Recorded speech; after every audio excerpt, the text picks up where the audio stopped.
Peut-on boire l'eau de notre puits, mes amis?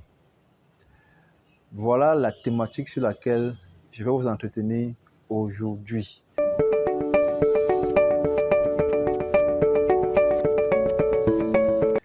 Bonjour les amis et bienvenue dans la chaîne de donneurs de vie au puits pour tous en Afrique. Constantin Saharognan, promoteur et chef d'entreprise. Très ravi pour moi, c'est tout un honneur de partager avec vous cette thématique, mes amis.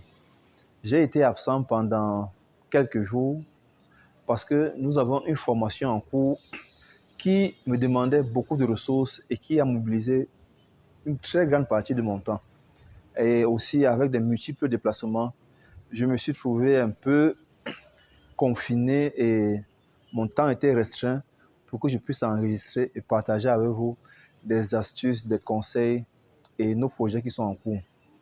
Donc aujourd'hui, j'aimerais attirer l'attention de tous ceux qui se précipitent dans l'exécution des puits d'eau aménagés, puits d'eau non aménagés.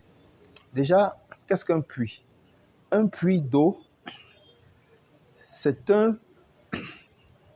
trou que nous creusons qui a un diamètre plus ou moins supérieur à 1 mètre.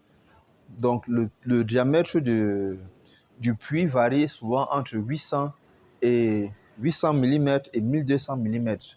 Donc, c'est-à-dire entre 0,8 mètres, 1 mètre ou bien 1,2 mètre. Ça, c'est pour ce qui est du diamètre du trou. Et sa profondeur maximale, souvent, est de 25 mètres de profondeur. Voilà, je vais me répéter. Donc, maintenant, est-ce que l'eau que vous captez à cette profondeur-là est potable? Est-ce que cette eau est potable? Est-ce qu'elle est bonne pour la consommation? Je vais vous donner quelques critères.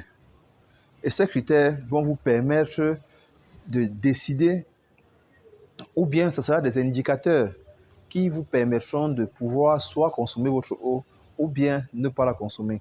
Le premier critère dont je vais vous conseiller, c'est de faire une analyse physico-chimique et bactériologique. Ne vous fiez pas au fait que vous avez fait 25 mètres de profondeur. Déjà, un puits de 25 mètres de profondeur, c'est exceptionnel, c'est rare. Il y en a même qui vont jusqu'à 30 mètres, c'est exceptionnel, mes amis. Parce qu'il y a tellement de risques, les risques d'éboulement, les risques d'inhaler le gaz à effet de serre. Il y a tellement de risques, les amis. Donc, je ne vous conseille pas déjà de faire un puits d'une telle profondeur. Donc, je vais vous donner un premier critère qui est de faire l'analyse de l'eau. Faites au préalable l'analyse de l'eau, les amis. C'est important. Je sais qu'il y a certains qui vont me dire, mais le puits m'a déjà coûté combien pour que je dépense des centaines de mille pour faire l'analyse de l'eau? Si vous n'avez pas beaucoup de moyens et que vous avez un puits, contactez Eau Puits pour tous en Afrique et nous allons vous diriger vers des laboratoires avec lesquels nous sommes partenaires et qui nous réalisent des analyses à coût vraiment acceptable. Parce que nous savons, la majorité des gens qui se lancent dans l'exécution des puits, c'est faute de moyens. C'est faute de moyens. Ils pensent qu'ils n'ont pas suffisamment d'argent pour pouvoir réaliser un forage d'eau. Donc, faites l'analyse de l'eau. Et le deuxième critère, c'est vous pouvez utiliser des filtres. Vous pouvez utiliser des filtres à osmose inverse. Ça aussi, ça demande un certain coût. Parce qu'un filtre à osmose inverse, il coûte plus de 100 000 francs. Pour ce qui est du Cameroun, dans d'autres pays, je ne sais pas combien ça coûte. Mais déjà, c'est un filtre ultra moderne. C'est un filtre de dernière génération qui vous permet de purifier votre eau. On va mettre en photo une image d'un filtre à osmose inverse économique parce que ce que vous ne savez pas, c'est que l'eau minérale qui est embouteillée, c'est l'eau de forage le plus souvent. À 99% des cas, c'est l'eau de forage qui est filtrée par des filtres à osmose inverse et ensuite, on y ajoute à l'intérieur les nutriments, on y ajoute à l'intérieur les sels minéraux et tout ce qui comporte une eau minérale. On l'agite afin que tout cela dissout dans l'eau et ensuite on embouteille pour mettre à la disposition des populations. Ça, c'est ce que beaucoup de gens ne savent pas. Mais seulement chez eux, étant donné que c'est une activité industrielle, ils utilisent des filtres à osmose inverse industriels, donc à haut débit. Mais pour ce qui est des domiciles, c'est les filtres à osmose inverse économiques qui sont conseillés. Les prix ne sont pas du tout les mêmes. Ça n'a rien à voir en termes de prix. C'est-à-dire que un filtre industriel, c'est pratiquement 10 fois, 15 fois même le prix d'un filtre économique. Ça, c'était le deuxième critère que je vous conseille. Parce que une fois que vous avez fait ou réalisé votre étude, votre analyse d'eau, vous êtes maintenant capable de savoir, après les résultats, est-ce que je peux consommer cette eau ou pas. Donc maintenant, si les résultats vous disent, vous pouvez consommer l'eau, ça va. C'est super, c'est bon.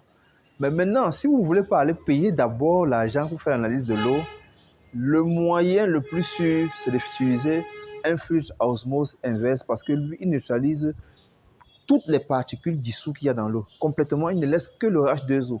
Donc, vous obtenez uniquement de l'eau pure. Vous obtenez de l'eau pure. Nous avons un appareil qu'on appelle testeur de pureté d'eau. Une fois que vous avez branché votre filtre à osmose inverse et que vous recueillez l'eau à la sortie du filtre, cet appareil vous permet de mesurer la quantité de particules dissous qu'il y a dans votre eau. La valeur se donne en particules par million. Vous verrez que cette valeur-là tend vers zéro. Parfois même, elle est même à zéro, parfois elle est même à 1 particules par million. Donc, voilà les deux points essentiels que je voulais partager avec vous. Maintenant, pour ceux qui sont dans les zones rurales et que vous n'avez pas les moyens pour aller faire une analyse d'eau, vous n'avez non plus accès, déjà si vous avez accès à Internet et que vous pouvez suivre nos vidéos, forcément, vous êtes déjà un privilégié. Et que vous n'avez non plus accès à un filtre osmose inverse, ce que je vous conseille, c'est de concevoir votre propre filtre avec le sable, les graviers, le charbon et aussi, je ne vais pas le dire, mais déjà ces trois éléments-là vous permettent aussi de la mousse, voilà, je l'ai dit. Déjà ces trois éléments-là vous permettent d'avoir une eau filtrée. Et avec le testeur de pureté d'eau, vous pourrez mesurer la qualité de cette eau-là. Voilà les amis, ce que je voulais partager avec vous aujourd'hui.